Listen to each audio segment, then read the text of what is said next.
आम चुनाव यानी लोकतंत्र का जश्न। जब देश के मतदाता उतरते हैं चुनावी मैदान में अपने मताधिकार की ताकत दिखाने के लिए, ऐसे में देश की जनता क्या सोचती है, क्या विचार रखती है, किन मुद्दों पर वोट देना चाहती है, ये जानने के लिए डीडी न्यूज की टीम भी पहुंची है सोनीपत की ओर जा रहे हैं हम, जहां पर हम ये जानना चाहते हैं कि जब हरियाणा की 10 लोकसभा सीटों के लिए हरियाणा के मतदाता मतदान करेंगे तो उसमें जो जाट बहुल क्षेत्र है उनका कितना महत्वपूर्ण योगदान रहने वाला है, क्योंकि उन्हीं में से एक है सोनीपत की लोकसभा सीट। ऐसे में यहाँ के मतदाताओं का रुझान जानने के लिए आइए करते हैं बात इस लोकसभा सीट के अलग अलग विधानसभा क्षेत्रों के मतदाताओं से।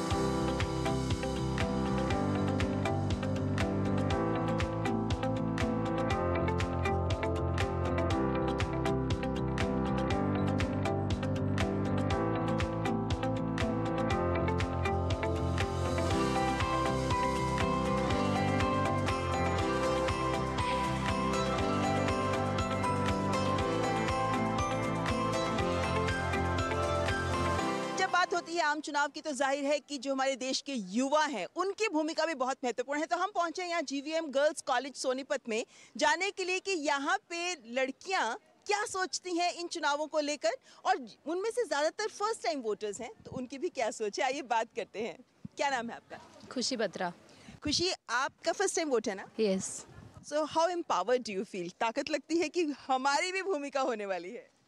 बहुत ज़्यादा अच्छा लगता है कि जब अपनी मर्ज़ी से मैं किसी भी पार्टी को वोट देती हूँ तो बहुत एम्पावरमेंट फ़ील होती है, बहुत पावर फील होती है। और ऐसी मेरी कोई इंटेंशन नहीं है कि मेरे को कोई भी पार्टी ज़्यादा पसंद है। मेरे माइंड में बस एक ही क्वेश्चन रिवॉल्व होता है कि अगर इकनॉमी इतनी ज़्यादा हाई पीक पे है तो इंक्रीमेंट इन जॉब स्ट्रक्चर, अरे रिसेशन जो चल रहा है वो कम क्यों नहीं हो रहा? जो इंक्रीमेंट है जो पहले कांग्रेस के टाइम पर था वो अब क्यों नहीं है? तो आपका मतलब है कि इकोनॉमी, आर्थिक मुद्दा ज़्यादा महत्वपूर्ण है आपके लिए? हाँ जी, बिल्कुल। आर्थिक मुद्दा तो बहुत ज़्यादा इम्पॉर्टेंट है और मेरे लिए ज़्यादातर इम्पॉर्टेंट ये है कि कितना रिसेशन कम हो रहा है जॉब में, और क्या मेरे को इम्पॉर्टेंट है कि कितनी सैलरी इंक्रीमेंट हो रही हैं स्पेसिफिकली वुमेंस के लिए। चलिए ठीक। आपका नाम? कोमल सैनी। तो कोमल, आप क्या सोच के इस बार वोट करेंगी? मैम, वैसे तो मेरा कोई किसी भी पार्टी को ये नहीं है कि मुझे इसी को ही वोट देना है। सबसे पहले अगर हम किसी को वोट दे ही रहे हैं तो हमें ये देखना है कि उसने हमारी कंट्री के लिए किया क्या है। कास्ट के बेस पर कुछ लोग वोट्स डालते हैं, ऐसा कोई चॉइस नहीं रखना चाहिए कि हम कास्ट के बेसिस पे वोट डाल रहे हैं। अब जैसे बीजेपी है, बीजेपी ने नई नई स्कीम्स वुमेंस के लिए चलाई है जो कि बहुत ज़्यादा बेनिफिशियल भी रही है कहीं ना कहीं हम देखें तो। और कांग्रेस के टाइम पे देखा जाए तो काफ़ी चीज़ें ऐसी थी जो हमारे लिए बेनिफिशियल नहीं भी थी। तो इस बार जो मेरा वोट रहने वाला है वो बीजेपी पार्टी को रहने वाला है, क्योंकि कहीं ना कहीं मैंने देखा है काफ़ी सारी चीज़ें जो हैं बीजेपी ने हमारे कंट्री के लिए की है। एंड अगर हम इंटरनेशनल लेवल पर देखें तो हमारी इकोनॉमी कहीं ना कहीं डेवलप भी हुई है बिकॉज ऑफ मोदी। एंड तो इसलिए मेरा वोट जो है हार्टफुली मोदी जी को ही जाता है। चलिए, युवाओं की अपनी अपनी सोच है, आइए जानते हैं। आपका नाम क्या है? भावना।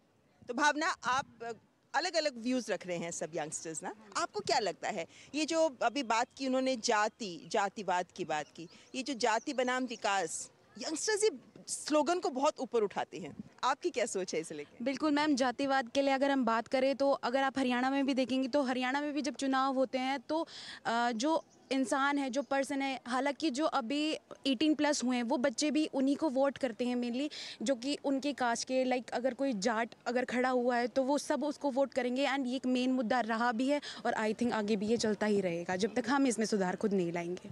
क्या आपको लगता है कि ये जो अगला रोड मैप है 5 सालों का, क्योंकि सब कहते हैं हमने ये किया, हमने वो किया, हम ये करेंगे वो करेंगे, बहुत सारे वायदे किए जाते हैं जो व्यवहारिक नहीं होते, आप इन वायदों को कैसे देखती हैं और आप कहां तक इस बात को भी जज कर रही हैं कि अगले 5 साल के लिए रोड मैप क्या होगा? जैसे कि हमें पता है कि हमारे कंट्री में बहुत सारी पार्टीज़ हैं, तो उनमें से मैं बीजेपी को सेंटर लेवल पे रखना चाहूँगी पहले, क्योंकि उन्होंने जो इंटरनेशनल रिलेशंस है वो बहुत अच्छे रखे हैं। और आई डोंट थिंक कि ऐसी कोई पार्टी हमारी कंट्री में है जो बीजेपी को मतलब बीजेपी की टक्कर में आ सकती है, क्योंकि बीजेपी ने बहुत अच्छा काम किया है सेंटर लेवल पे। बट मैं अपने हरियाणा स्टेट के लिए चाहूँगी कि कांग्रेस पार्टी आए ताकि हमें भी कुछ नए चेंजेस देखने को मिले। और ये तो है ही कि हर पार्टी कुछ ना कुछ वादा करती है, प्रोमिसेस करती है, बट उनमें से बीजेपी अब कुछ वादे पूरे भी कर रही है और आगे देखते हैं कि मतलब हमारे हरियाणा में कांग्रेस आती है तो वो क्या मतलब अपना रोड मैप रखती है अगले 5 सालों के लिए। तो जब आप कहते हैं कि मैं कांग्रेस को एक मौका देना चाहूंगी, तो कांग्रेस में राहुल गांधी जो बातें कर रहे हैं, आई एम श्योर आप उन बातों पर भी गौर कर रही होंगी। तो ये जो 5 न्याय की गारंटी दे रही है कांग्रेस सरकार, आपको लगता है कि ये न्याय की गारंटी वक्त की ज़रूरत है? मुझे लगता है कि जो गारंटीज़ कांग्रेस कर रही है, यानी कि यूथ लेवल पे या विमेन को एम्पावरमेंट करने के लिए या फिर लेबर क्लासेस के लिए, तो आई थिंक कि फ्यूचर में जाके जहां इस लेवल पर हम हैं अभी, उससे हमें फ्यूचर में ज़्यादा डेवलपमेंट देखने को मिलेगी जिस लेवल पे अभी हम हैं। तो यानी बेहतर भविष्य की दरकार, ये आज का युवा इसी दरकार को लेकर अपना वोट करना चाहता है। लेकिन और क्या उम्मीदें हैं और क्या सोच है, जानते हैं। आपका नाम? एनी। एनी, आपकी क्या सोच है इन चुनावों को लेकर? आपका भी फर्स्ट टाइम वोट है? हाँ जी मैम फर्स्ट टाइम वोट है। मैंने बीजेपी सरकार को देखा है, हमारी इकनॉमी में बढ़ावा हुआ है, इंडिया में टूरिज़्म ज़्यादा हुआ है जिसके कारण इकनॉमी बढ़ती जा रही है। तो मुझे बीजेपी सरकार का इकनॉमिक पॉइंट अच्छा लगा है। लेकिन विपक्ष तो कहता है कि बेरोजगारी बहुत बढ़ गई है, महंगाई बहुत बढ़ गई है, ऐसे मुद्दे उठाता है विपक्ष। इनको लेकर आपने इस बारे में भी सोचा? अनएम्प्लॉयमेंट है हमारे देश में, पर रेट बढ़ता जा रहा है एम्प्लॉयमेंट का। तो जैसे टूरिज़्म बढ़ रहा है, नए नए मॉन्यूमेंट्स बन रहे हैं, जैसे अभी राम मंदिर बना, तो उसमें भी वर्कर्स को एम्प्लॉयमेंट मिला, बेशक छोटे लेवल पे, पर एम्प्लॉयमेंट मिला। तो एम्प्लॉयमेंट इंक्रीज़ हो रहा है, इसलिए बीजेपी सरकार कर रही है हमारे देश के लिए। जी, आपका नाम? खुशबू। क्या कहेंगे आप खुशबू? आपका फर्स्ट टाइम वोट है, तो फर्स्ट टाइम वोट के पीछे क्या सोच, क्या गहन चिंता आपके जहन में है जिसके आधार पे आप वोट देने जाएंगी? क्या परिवार वाले जो कह रहे हैं वो कर लेंगे, क्या अपनी सोच रखेंगे? मैं इस बारे में अपनी सोच रखूँगी। मैं कोई लिमिटेड नहीं रखूँगी कि जैसे मेरी कास्ट पंजाबी है तो मैं पंजाबी को ही वोट दूँ। मैं वो रखूँगी जो हमें वो आउटपुट प्रोवाइड भी करते हैं, कि प्रोमिसेस नहीं करते उसको इम्प्लीमेंट भी करेंगे। वहाँ तक लिमिटेड नहीं रहेंगे। जैसे हमारी गर्ल्स की सेफ्टी है, हेल्थ है, एजुकेशन है, उस पर लिमिटेड ना रहे। सारी एरियाज़ को देखें, आउटरीच को देखें, सब पे डिपेंड रहे, ना कि सिर्फ एक लिमिट या फिर एक लिमिट तक वो स्पेस हो, वहाँ तक नहीं हो। अच्छा, इस बार थोड़े समीकरण बदले हुए हैं ना। इस बार बीजेपी और जजपा ने पहले तो सरकार मिलकर चलाई, लेकिन ऐन चुनाव के मौके पर जजपा अलग हो गई। तो आपको लगता है कि ये चुनावी समीकरण जो बदले हुए हैं, आप जैसे वोटर्स को ये इफेक्ट कर रहे हैं क्या? हाँ जी मैम, बिल्कुल कर रहे हैं, क्योंकि एक टाइम तक हम देखते आ रहे हैं कि बीजेपी और जीजेपी इकट्ठे काम कर रहे हैं, फिर एकदम से अलग हो जा रहे हैं। तो बिल्कुल हमारे जैसे वोटर्स के ऊपर, क्योंकि एक्सपीरियंस, हम पास्ट एक्सपीरियंस से जैसे देखते हैं तो उन्होंने मिलके काम किया है, तो हम दोनों पार्टी को एक साथ लेके चल रहे हैं, लेकिन एकदम से अलग हो जा रही हैं। तो हमें देखना पड़ेगा, हमारे पास्ट एक्सपीरियंस से देखना पड़ेगा, और ऊपर से हमें ये भी देखना है कि भाई कौन सी पार्टी हमारे लिए आगे कौन सा अच्छा प्लान कर रही है, तो उसके हिसाब से हमें वोट करना पड़ेगा। आपको कहाँ तक ये चीज़ें इन्फ्लुएंस करती हैं कि राष्ट्रीय स्तर पर क्या हो रहा है, कौन जेल जा रहा है, किस पार्टी का नेता को आगे बढ़ाया जा रहा है, कौन पीछे छूट रहा है, ये सब चीज़ें आपको एक वोटर के तौर पे कितना इन्फ्लुएंस करती हैं? मैम, जो एक लीडर होता है किसी भी नेशन में, तो वो डेफिनेटली उस पर ही डिपेंड करता है कि नेशन के जो यूथ्स हैं उन पे कैसा इम्पैक्ट पड़ेगा। तो अगर हमारा नेता ही कोई ऐसा आ रहा है जो जिसका क्रिमिनल स्ट्रक्चर है, क्रिमिनल बैकग्राउंड है, तो वो कहीं ना कहीं प्लस पॉइंट नहीं है एक देश के लिए। और जैसे हमारे देश में बहुत टाइम बाद कुछ ऐसा हुआ है कि जो फॉरेन मिनिस्टर है वो एक्चुअली डिप्लोमेसी से रिलेट करते हैं, वरना फॉरेन मिनिस्टर्स भी कुछ ऐसे ही थे जो जिनका सिर्फ पॉलिटिकल बैकग्राउंड्स थे। तो मैं सिर्फ यही कहना चाहूँगी, जो लीडर्स हैं वो कोई भी आए, सिर्फ ट्रुथ की हमेशा लास्ट में ट्रुथ ही जीतता है लास्ट में। जैसे मुंडा का जो उपनिषद है उसमें लिखा भी हुआ है सत्यमेव जयते। इवन जो मेरे फ़ोन का कवर है इसमें भी मैंने सत्यमेव जयते लगा रखा है, बिकॉज़ मैं ये चीज़ बिलीव करती हूँ कि लास्ट में जो है जो सत्य की जीत होती है, बेशक वो कोई सी भी पार्टी से भी। और as a first time voter मैं ये चाहती हूँ कि मैं कोई वोट देने में कोई गलती ना करूँ। मैं बेशक नोटा पे क्लिक करके आऊँ, बट मैं वोट करने में कोई गलती ना करके आऊँ, बिकॉज़ उससे डेफिनेटली हमारा जो है भविष्य पूरा तय होता है।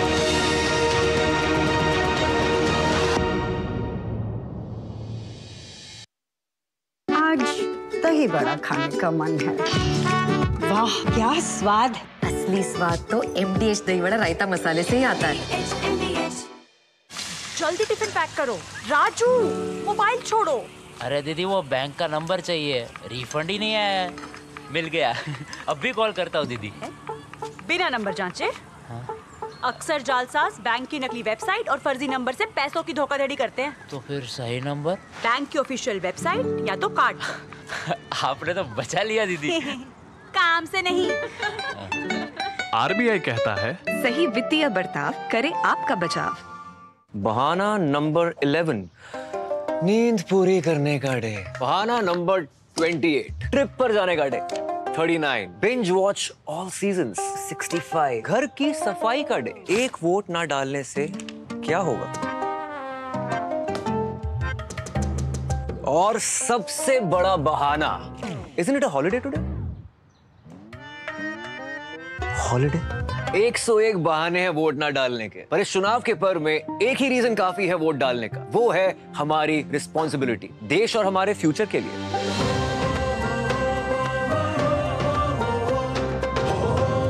तो चलो सब मिलकर मनाते हैं इस चुनाव के पर्व को गर्व के साथ। शुक्ला बता रहा था आपके बाबूजी ने जायदाद का कुछ हिस्सा नौकर के नाम कर दिया। अब नौकर हर काम अपना घर समझ के करेगा। समरकूल जो हर दिल करे कबूल। तब घर में अगर कोई बीमार पड़ जाए ना तो इलाज के लिए घर बिक जाता था, पीढ़ियां कर्ज में डूब जाती थी। और आज तो अस्पताल के खर्चे की फिक्र नहीं सताती। और याद है जब 60 साल में सिर्फ 7 एम्स बने थे, वहीं 10 साल में 16 नए बन गए। और फिर भी मोदी जी कहते हैं ये तो बस ट्रेलर है। करोड़ों लोगों को 5 लाख तक का मुफ्त इलाज मिला है। ये है मोदी की गारंटी। तो फिर हमने भी सोच लिया, फिर एक बार मोदी सरकार। और ये है हमारी भी गारंटी। कमल का बटन दबाएं, भाजपा को जिताएं। आधे बाउल दही में 4 चम्मच MDH चटनी पुदीना मसाला डाला, स्टर करो, पुदीना चटनी तैयार। MDH चटनी पुदीना मसाला।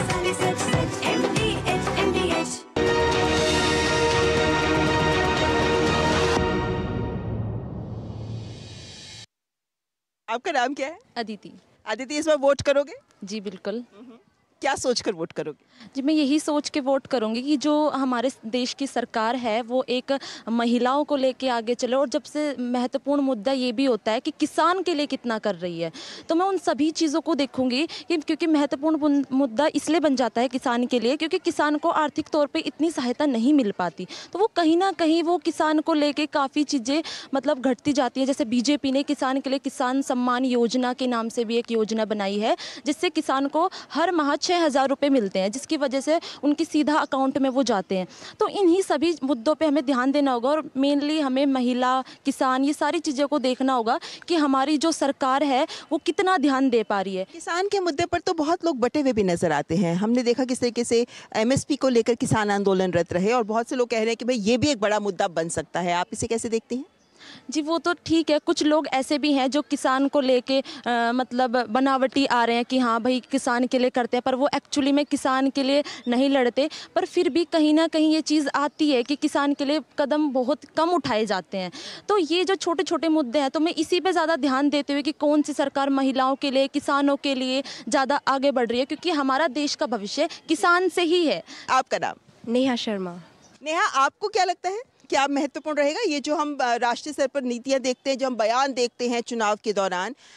कुछ लोगों का ये भी कहना है कि सिर्फ बयानबाजी हो रही है, जो ज़मीनी मुद्दे हैं, जो वोटर से जुड़े हुए मुद्दे हैं, वो कहीं गौण हो गए हैं। आपको लगता है? यस मैम, मुझे लगता है जैसे कि हम यूथ है, फर्स्ट टाइम वोट करने जाएंगे तो यूथ है, हर चीज़ को देखते हैं, हर चीज़ में आगे है, तो वोट करने में भी आगे होंगे। और जहाँ तक बात देश की है तो देश सबसे पहले आता है हमारे लिए, और देश के लिए वही सरकार चुनेंगे जो बेस्ट है। और मेरा यही मानना है कि बीजेपी बेस्ट है as compare to Congress, because BJP माना टाइम लेता है अपने वादे पूरे करने में, लेकिन जो वादे उन्होंने अपने इलेक्शन मैनिफेस्टो में रिप्रेजेंट किया है उन्होंने पूरा किया है। जैसे बात कहीं भी हो, राम मंदिर वाली हो या वो 3 तलाक वाली बात हो, तो BJP as compare to Congress हमेशा आगे ही रहा है और आगे ही रहेगा। और जहाँ तक बात देश की है तो मुझे लगता है लेकिन एक बार बताओ, आप कह रहे हैं कि जो वादे किए वो पूरे भी किए ना, लेकिन जो विपक्ष कह रहा है कि भाई महंगाई बहुत बढ़ गई है, बेरोजगारी बहुत बढ़ गई है, बीजेपी आंकड़े दे रही है कि नहीं हम इस मोर्चे पर भी सफल हैं, लेकिन विपक्ष अपनी तरफ से इन इश्यूज को उठा रहा है, तो आपने कभी गौर किया इन इश्यूज पर? किया है मैम। जैसे देश विकास पर चल रहा है हर चीज़, अब बात महंगाई की कर रहे हैं तो डिमांड्स भी तो ज़्यादा ही हो रही है ना।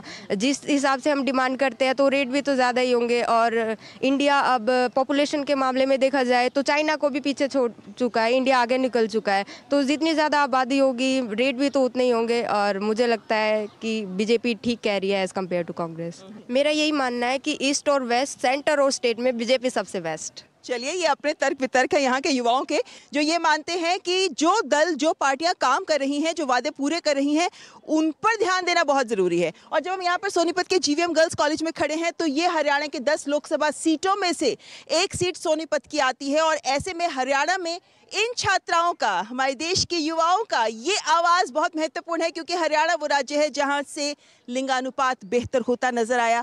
हरियाणा वो राज्य है जहां से बेटी बचाओ बेटी पढ़ाओ के नारे ने ज़मीन पर साकार होकर एक स्वरूप बदला। और यहाँ पे जब हरियाणा की बेटियां अपनी आवाज़ बुलंद कर रही हैं तो किस तरह से ये राष्ट्रीय स्तर पर एक बदलाव, एक बेहतर सरकार ला सकती हैं, देखने वाली बात होगी।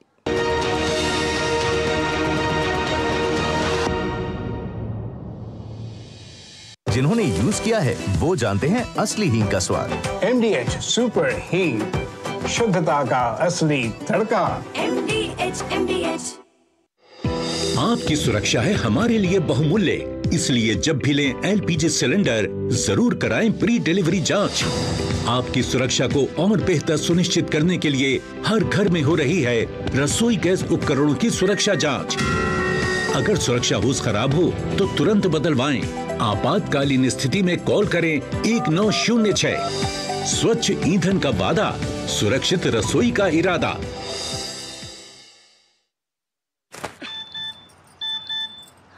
हो गया इंतजाम। किसका? गुड्डी की फीस का। दिखा। 20,000 का लोन तुरंत।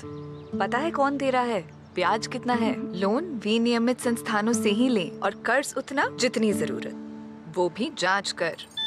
हो गया इंतजाम। पगार एडवांस में भेजिए।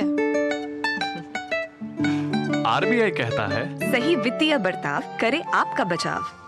शुक्ला बता रहा था आपके बाबूजी ने जायदाद का कुछ हिस्सा नौकर के नाम कर दिया। अब नौकर हर काम अपना घर समझ के करेगा। समरकूल जो हर दिल करे कबूल। आज हमारी किसान सम्मान निधि सीधे हमारे बैंक खाते में आती है। अब हमारा हक कोई नहीं मार सकता। नहीं तो पहले फसल बिचौलिए कौड़ियों के भाव ले जाते थे, लेकिन अब बीज से बाजार तक साथ खड़े हैं मोदी जी। बड़ा फसल बीमा, किसान credit card, soil health card, सबसे ज्यादा फसलों पर MSP, हर खेत को पानी, नैनो यूरिया, अब ड्रोन की भी तैयारी। लेकिन फिर भी मोदी जी कहते हैं ये तो बस ट्रेलर है। किसान कल्याण की गारंटी मोदी जी की, और उन्हें जिताना ये है हमारी भी गारंटी। कमल का बटन दबाएं, भाजपा को जिताएं। जीरा से प्यास बुझाएं, डाइजेशन के लिए मस्त, शरीर में नमक पानी का बैलेंस बनाए। सिप सिप जीरा सिप, जीरा सिप, MDH का जर्नी और जीरा सिप, जीरा सिप, जीरा सिप।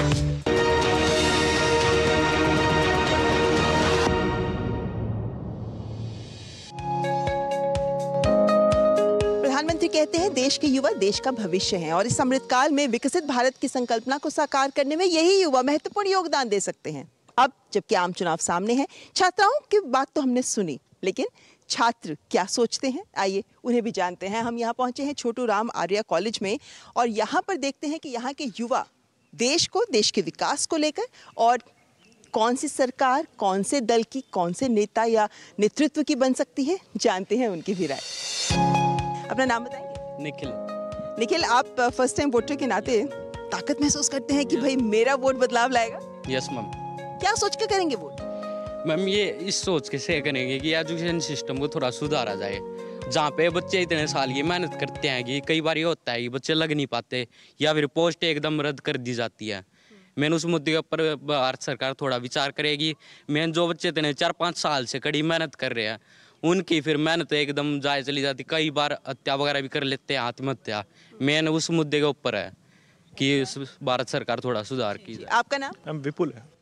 विपुल, आपको क्या लगता है जिन मुद्दों पर अभी तक वोट होता आया है, आप एक युवा हैं, क्या बदलाव लाना चाहेंगे आप अपनी वोट के माध्यम से? मेन जो टॉपिक होगा वो एक जनसंख्या कंट्रोल होगा, क्योंकि इसकी वजह से कई सारे और प्रॉब्लम क्रिएट होती हैं। जनसंख्या को नियंत्रित करना एक बहुत बड़ा मुद्दा है ना, इसको लेकर आवाज़ मुखर की जानी चाहिए। लेकिन कौन से दल के पास आपको लगता है ये नेतृत्व की क्षमता है कि वो इस मुद्दे पर काम कर सके? उम्मीद किससे है? मैम, जैसे कि बीजेपी ने पिछले कुछ टाइम में एकदम से अलग से जैसे 370 वाला एकदम से अलग सी चीज़ सोची उन्होंने, और जो बिना लड़े उन्होंने एकदम से अलग चीज़ नहीं करी, वैसे वे इसमें भी करें, हम ये चाहेंगे। क्योंकि आगे कई सारी प्रॉब्लम्स होती हैं, इसकी वजह से क्रिएट हैं। और पॉपुलेशन ज़्यादा है तो हर किसी को जो गवर्नमेंट जॉब नहीं दे सकती, तो जो गवर्नमेंट जॉब वाली चीज़ है ये ख़त्म होगी इससे। आप जब वोट करने जाएंगे, आपके जहन में क्या मुद्दा होगा? किस दल को आप किस आधार पर चुनेंगे? क्या सोचोगे जहन में? इस आधार पर चुनेंगे कि बेरोजगार, ज़्यादा से ज़्यादा बेरोजगार को रोजगार मिले। तो रोजगार आपके लिए महत्वपूर्ण मुद्दा है। तो जाहिर है कि आज के युवाओं की ये सोच ज़रूर है कि शिक्षा भी बेहतर मिले, लेकिन साथ ही रोजगार के भी अवसर अधिक से अधिक उपलब्ध हो सके। कुछ और छात्र आइए उनका रुख करते हैं चुनावों को लेकर। और आज के युवा, खासकर हरियाणा के, हमने सुना है कि हरियाणा के युवा बहुत मुखरता से बात करते हैं, खुलकर बात करते हैं। तो आप लोगों से जानना चाहेंगे, आपका नाम? दुष्यंत। दुष्यंत, आपको क्या लगता है इन चुनावों में क्या महत्वपूर्ण मुद्दा रहेगा? महत्वपूर्ण मुद्दा तो मैम मतलब शिक्षा और रोजगार, और यही होना चाहिए। ये धर्म को लेकर ज़्यादा पब्लिसिटी ना करे तो रहेगा। ज़्यादातर ये मंदिर मस्जिद के नाम पर ही अभी तक लगातार वोट आ रही हैं, पर हमें शिक्षा को लेकर ज़्यादा बेनिफिट रहना चाहिए। अच्छा, तो किन दलों से उम्मीद है आपको? क्योंकि हमने ये देखा है कि हरियाणा में जो मतदाता है वो बहुत एक सोच के साथ आगे चलता है कि मुझे जाट को देना है, गैर जाट को देना है, पंजाबी को देना है, इस समुदाय को देना है, हमारा उम्मीदवार तो इस दल का है, इत्यादि। आप लोग की सोच में ये कारक रहता है क्या? नहीं, ये तो बिल्कुल नहीं होना चाहिए कि हमारे उसका मेंबर है, मतलब फैमिली में है, ये जाट है, ये वो है। पर हमें ये देखना चाहिए कि वो जो हमारी आवश्यकता है ना, जो आज की, वो उनको पूरी कर सके तो ज़्यादा ठीक रहेगा। आजकल युवा हमारे लिए तो यही है कि रोजगार प्राप्त हो, इसी के लिए हम कर रहे हैं, लेकिन सरकार इस पर कुछ अलग बदलाव करे। लेकिन जब आप रोजगार की बात करते हैं तो क्या आपका रोजगार का मतलब सरकारी नौकरी है, या फिर रोजगार का मतलब कि कमाने के साधन संसाधन उत्पन्न हो, अवसर उत्पन्न हो? कमाने के साधन संसाधन उत्पन्न हो। सरकारी नौकरियां ऑलमोस्ट अभी तो सभी प्राइवेट कर रहा है मोदी सरकार, तो रेलवे प्राइवेट कर दिया, लेकिन वो कर लिया, लेकिन उसके लिए हमें और अवसर देने चाहिए जो हमें, जिससे बेटर रोजगार प्राप्त हो। जरूरी नहीं सरकारी, प्राइवेट ले भी हो सकता है कहीं कहीं। तो किससे उम्मीद रखते हैं आप? हम तो अभी कांग्रेस पार्टी से उम्मीद रखते हैं, क्योंकि ये है सरकार नरेंद्र मोदी की, जो अब हमने देख लिया 3-4 प्लान हो लिया ऐसे, लेकिन अब कांग्रेस को भी मौका देना चाहिए, वो कुछ बदलाव करे, उसके बारे में सोचना चाहिए हर बार, क्यों एक ही सरकार को बार बार रिपीट करें, इसलिए थोड़ा बदलाव होना चाहिए। चलिए, बदलाव की दरकार आपको लगता है, और आप भी इनसे तवज्जो रखते हैं? जी मैम। और बाकी मेरे उससे तो ये है, जैसे कि विदेश नीतियों से थोड़ा हटकर अगर ग्राउंड लेवल पर डेवलपमेंट करें तो वो ज़्यादा अच्छा रहेगा। और बाकी गवर्नमेंट को भी डेवलपमेंट और उसको बेरोजगारी को ज़्यादा महत्व देना चाहिए। इस बार आपको लगता है ये जातिवाद हावी रहेगा, या फिर विकास के मुद्दे पर भी वोट होगा? विकास के मुद्दे पे ही वोट हो सकता है मैम। अगर जातिवाद को देखा जाए तो इस हिसाब से काफ़ी टाइम से ऐसा ही हो रहा है, पर डेवलपमेंट ऐसे होगी नहीं। तो जो ज़्यादा विकास करेगा और जिसका ऐसा लगता है कि ये ज़्यादा विकास करेंगे तो वोट उसी को देना चाहिए। तो आम आदमी पार्टी और कांग्रेस ने हाथ मिलाया है। आप लोगों ने अभी बहुत सबने बात की कि कांग्रेस को वो मौका देना चाहिए। कांग्रेस आम आदमी पार्टी के साथ हाथ मिला चुकी है। ऐसे में क्या आम आदमी पार्टी की भी बैकग्राउंड है जो आप लोगों को अफेक्ट करती है कि वो कैसा काम कर रही है, आप बताएंगे? मैम, ऐसा तो देखा नहीं जा रहा, ठीक है ना, लेकिन बट जो मेरा ओपिनियन है मैम, कांग्रेस को ही वोट देने के लिए, क्योंकि मैम जब आप देखोगे पिछले आंकड़े निकालोगे, ठीक है, कांग्रेस के राज में इतना कर्जा नहीं था जितना कि आप 205 लाख के आसपास करोड़ जो कर्जा हो चुका है। तो मैम कर्जे में इतना डूब गया तो डेवलपमेंट कैसे होगी? अब ये जो बड़े बड़े हैं जो उद्योगपति है, इनका कर्जा माफ़ कर रहे हैं ये, ठीक है, ये भाजपा वाले, ठीक है, लेकिन कांग्रेस के राज में ऐसा तो नहीं था। लोगों को रोज़गार भी मिल रहे थे, शिक्षा भी मिल रहे थे। अब ये राम मंदिर देख लो ना आप, राम मंदिर के उसमें जैसे वहाँ अगर आप जाओगे, ठीक है ना, उस साइड जहाँ पर राम मंदिर यूपी में, हाँ जी अयोध्या में, ठीक है, वहाँ के कई घर तोड़े गए हैं जो नॉन मुस्लिम थे और जो मुस्लिम भी थे, ठीक है, वो रो रहे हैं इस बात को लेकर, लेकिन उनकी तरफ तो कोई ख्याल नहीं कर रहा कोई भी।